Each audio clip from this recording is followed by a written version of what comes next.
Well, good afternoon, everybody, and greetings from Flint, Michigan. My name is Steve Wilbert. I am the CEO and one of the owners of SIPI, which stands for Social Impact, Philanthropy, and Investment.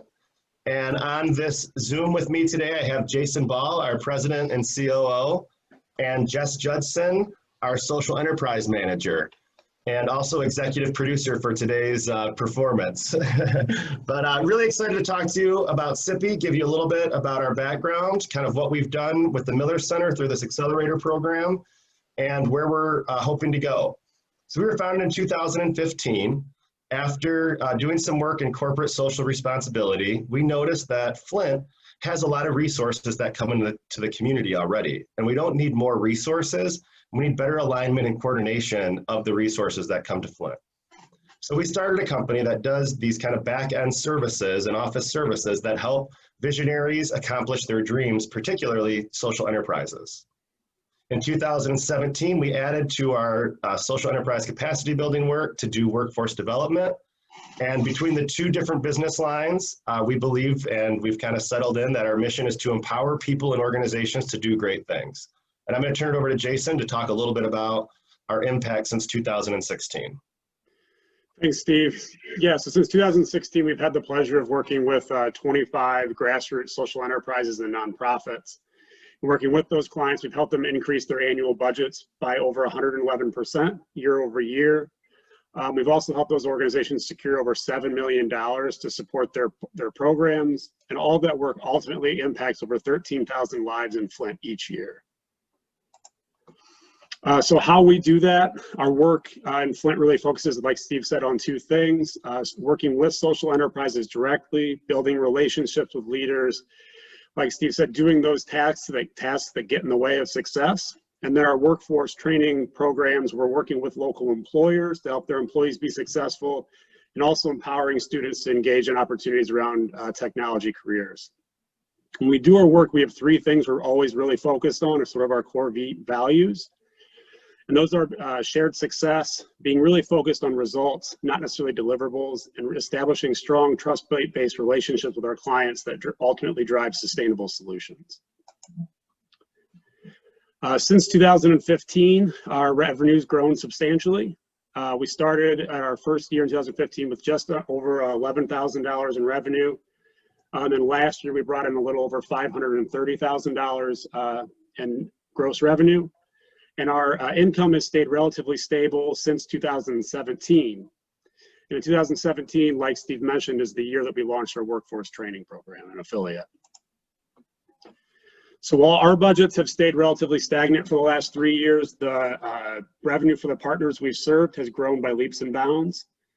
In 2017 and 2018, we more than doubled the revenue of the organizations we served. And then in 2019, we shifted to some different organizations, but still increased total budgets year over year for the organizations by over 60%.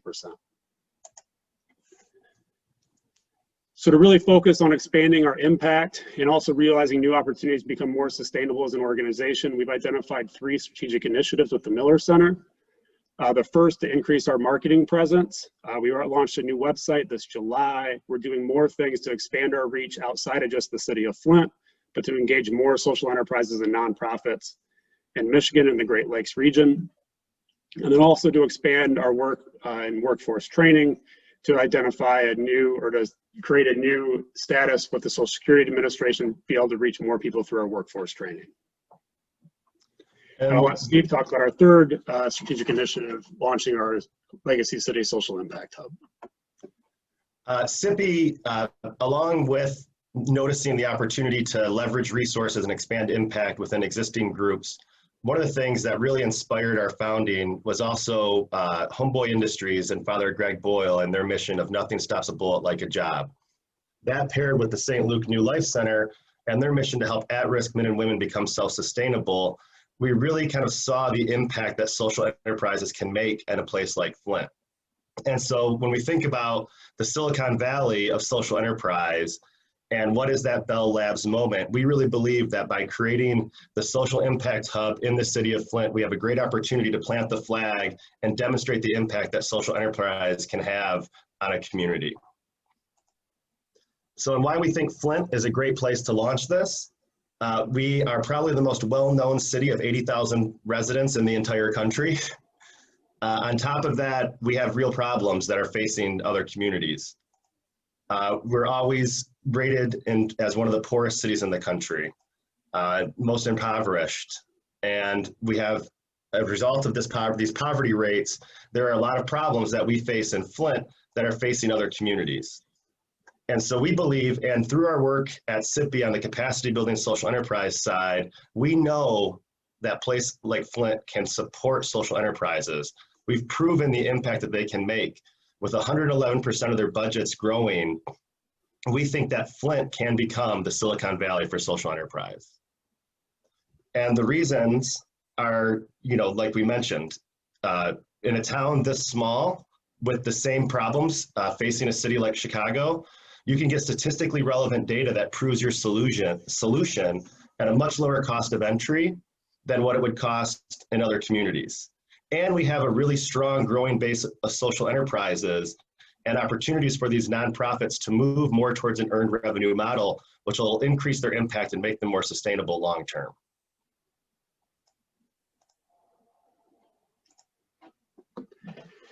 So the real opportunity we see is we have a great opportunity to realize with creating the Mother House, or Flint Social Impact Hub, to transition a historic local church into being that hub for social enterprise in Flint, to demonstrate the ability to produce return on investment with that reduced risk. We also have the ability to really demonstrate that these organizations can be successful, and to make Flint be a location to really focus on, and to prove the model for social enterprise in legacy cities, and then provide the opportunity to scale across the country. And when we've been studying what Detroit and the revitalization of their downtown, and one of the things that they said is you have to create the theme and you have to create your own demand. And we think that through our work with the Ruth Mott Foundation and other area funders, that we can also help accelerate the growth of these organizations to move into and have the revenue to sustain a social impact hub like this in the city of Flint. And it's also, not to mention, of quite reduced risk to come into a city like Flint versus the real estate in Santa Clara. As you mentioned, the church that we're looking at in Flint is beautiful, stained glass windows, very great lower level commercial kitchen, and a 7-bedroom rectory with hardwood floors throughout. And we're able to acquire that for less than $8 per square foot. And so while Flint doesn't compete on any normal metric for economic development, we do compete as an opportunity to make impact. Ultimately, we're very grateful to the Miller Center for the opportunity to go through this program. We've oftentimes joked that a lot of the work that we do for others, we've never taken the time to do for ourselves. And so with the amazing mentors that we've had of Marlene and Pamela, we really feel like we've made some great strides as an organization. And we're not really kind of that traditional startup that is still looking for investment capital.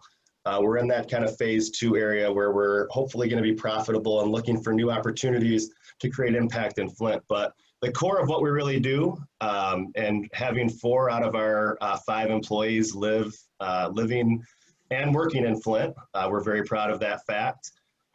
It's about the people, and creating social enterprises and supporting them, we think really has the opportunity to transform a place like Flint by supporting the individuals. And we have a short little video that we'd like to end on, and we really can't thank you enough for this opportunity.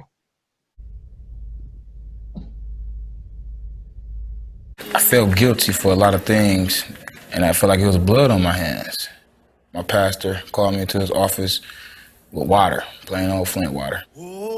He washed my hands, physically washed my hands. It took somebody like Pastor to see my soul and see what I really could become. It's time to wake up. It's time to grow up. It's time to take our city back. There's a program that my church has provided. It's a real grassroots perspective of changing Flint. The black male image in Flint is put out to be thuggish, rough, but at the same time, I can guarantee every last one of us around this table just was pursuing happiness, but didn't have the right guidance. We give away water, fruit, lead tests, It's a way to help the community. I'm the supervisor of the lawn care service. We're cutting most of the lots that were previously vacant homes that were tore down. What it does is change the whole view of the neighborhood. Just the elder lady come outside in her hat and just fan and she just want to watch her neighborhood come back.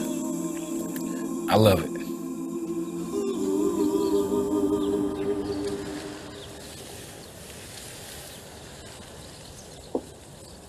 If there's one thing that people should know about Flint, is that we've been survivors since day one. The day my mom put that revolver up to her head is what made me fight. With everything I've been through, my job is to teach, to break the cycle. When you put the man together, the world comes together. Instead of being a part of the problem, we're part of the solution. A permanent part of the solution.